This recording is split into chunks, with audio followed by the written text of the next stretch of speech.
Have you ever noticed something strange? Some people spend years chasing a goal. They believe that once they achieve it, everything will finally be okay. They think, when I earn enough money, when I buy that house, when I reach that position, when my life becomes more stable, then they will finally feel at peace. But then that day arrives, and something unexpected happens. They achieve what they wanted, yet the feeling of satisfaction lasts only for a short time. Soon, a new goal appears, something else to conquer, another mountain to climb, and the race begins all over again. If this sounds familiar, there is an important truth that most people have never been taught. This is the first reason. Your brain is not programmed to feel that it has enough. It is programmed to always want more. For most of human history, that actually helped our ancestors survive. If an ancient human thought, I have enough food, I have enough resources, I don't need to prepare anymore, there is a good chance they would not have survived for very long. The people who survived were the ones who kept accumulating more food, more resources, more security, more opportunities. Over hundreds of thousands of years, the brain learned one simple rule: more is always better. The problem is that the modern world has changed, but the brain has not. Today, there is always something bigger, someone richer, someone more attractive, someone more successful, someone more famous, and because the brain has no concept of enough, it keeps pointing forward, always. That is why so many people achieve everything they once dreamed of, yet still feel as if something is missing. Not because they failed, but because the brain was never designed to say, okay, we've arrived. It only knows how to say, what's next? And if you do not realize this, you can spend your entire life chasing a feeling that will never appear on its own. What is even more surprising is that even when you achieve the next thing, your brain still does not want you to stop. And that brings us to the second reason. Your brain enjoys the pursuit more than the possession. In fact, the most exciting part for your brain is usually not when you get what you want. It is when you are on the way to getting it. Think about the last time you looked forward to something: a vacation, a new phone, a new job, or even a new relationship. The strange thing is that the excitement often appears before the event actually happens. You imagine it, you think about it, you anticipate it, you feel excited. And sometimes, the waiting is even more enjoyable than the thing itself. Why does this happen? Because the brain is driven by anticipation. Every time you move closer to a goal, the reward system in your brain becomes more active. It creates a sense of drive, a sense of excitement, a feeling that something wonderful is about to happen. That is how the brain motivated our ancestors to keep hunting, searching for food, and exploring new opportunities. If they had lost motivation too early, they might not have survived. But in the modern world, this mechanism creates a trap. It makes us believe that happiness is always somewhere ahead, in the next goal, in the next achievement, in a better version of our current life. And because of that, we spend so much time chasing that we forget how to enjoy what we already have. You can probably see this in your own life. How many things did you desperately wish for a few years ago that you barely appreciate today? It might be your current job, your current home, your current car, or simply the peace that you once longed for.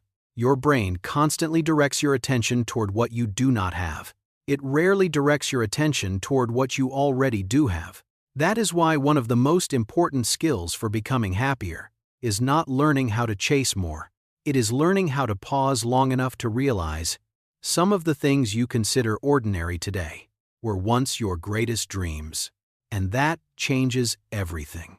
But even if you learn to appreciate what you already have, there is still another force quietly pulling you away from peace. This is the third reason. Your brain feels safer when it worries. This is one of the strangest things about the human brain. Most of us think we want peace. We want to relax. We want to live without worrying so much. But there is a very ancient part of the brain that does not completely agree to the part of the brain responsible for survival. Worry is not a problem. Worry is protection. Imagine you were living tens of thousands of years ago. If you stayed alert, constantly prepared for the worst, always watching for possible dangers. Your chances of survival would be higher. On the other hand, if you became too relaxed, too confident, too comfortable with your current situation, you might miss the signs of danger. And in the ancient world, even a small mistake could come at a very high cost. That is why the brain developed a special mechanism. It turned vigilance into a familiar feeling. And over time, many people began to see stress as normal. Some even feel uncomfortable when everything is too peaceful. Have you ever experienced this? Everything is going well. There are no major problems, no significant pressure, nothing worth worrying about. But then your mind starts looking for something to worry about. You remember an old mistake. You think about a problem that has not happened yet. You imagine negative situations that could happen in the future. And within a few minutes, your peace disappears. The worry returns. That does not mean you enjoy suffering. It simply means your brain is doing what it has been trained to do for thousands of generations. It believes that if you stay vigilant, you will stay safe.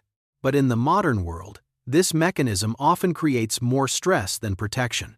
It causes us to live constantly in the future, constantly preparing for problems that have never happened, constantly carrying a vague sense of unease.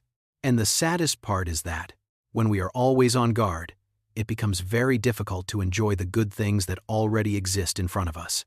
So the next time you catch yourself searching for something to worry about, pause for a few seconds. Ask yourself, is there any real danger happening right now? In many cases, the answer will be no. That moment helps you separate yourself from the brain's automatic reaction, and little by little, you begin teaching your nervous system a new lesson.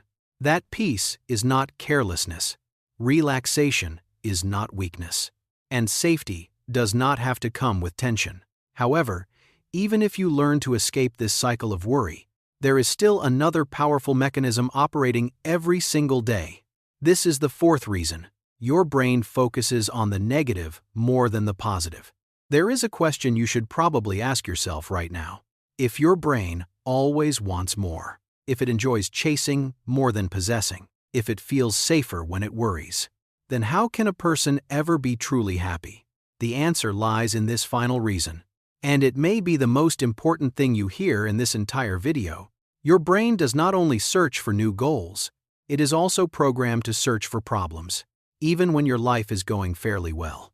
Even when many things are moving in the right direction, your brain naturally focuses on what is missing, what is imperfect, what could go wrong, what could be lost. That is why one criticism can stay in your mind for days, while 10 compliments are quickly forgotten. That is why one small problem can ruin an otherwise wonderful day. And that is why so many people spend most of their lives trying to fix the 5% that is not working, while completely overlooking the 95% that is. But think about this. If you always view life through what is missing, then no achievement will ever be big enough. No amount of money will ever be enough. No relationship will ever be perfect enough. No future will ever feel secure enough. Because the problem was never outside of you. The problem lies in the filter through which you view the world. And this is the final twist of the entire story. Maybe you have never failed at being happy. Maybe you have simply been expecting a survival machine to do a job it was never designed to do. Your brain was not created to make you happy. It was created to keep you alive. And once you understand that, many things begin to make sense. You stop blaming yourself for moments of anxiety. You stop thinking that something is wrong with you. You stop chasing an imaginary destination that your brain keeps placing further ahead. And instead, you begin doing something much simpler. You learn to recognize when your brain is telling you a story that no longer matches reality. You learn to return to the present moment. You learn to appreciate what you already have. And most importantly, you learn how to create a sense of enough. Because that is the one thing your brain will never create for you on its own. Before we finish, I want to ask you one question. Out of the 4 mechanisms we discussed today, which one affects you the most? Is it always wanting more? Is it only feeling happy when you are pursuing a goal? Is it worrying even when everything is going well? Or is it constantly focusing on the negative? Leave the number 1, 2, 3, or 4 inches the comments. I genuinely want to know what is happening inside your mind. And if this video helped you understand yourself in a new way, please hit the like button so more people have a chance to see it. And don't forget to subscribe, because in future videos, we will continue exploring the hidden mechanisms inside the brain that quietly influence your emotions, motivation, and happiness every single day. But for now, remember one thing. You do not need everything to be perfect in order to feel at peace. You do not need more in order to feel fulfilled. Right at this moment, you may already have more than the version of yourself from a few years ago ever dreamed of, and perhaps that is a very good place to begin feeling happy.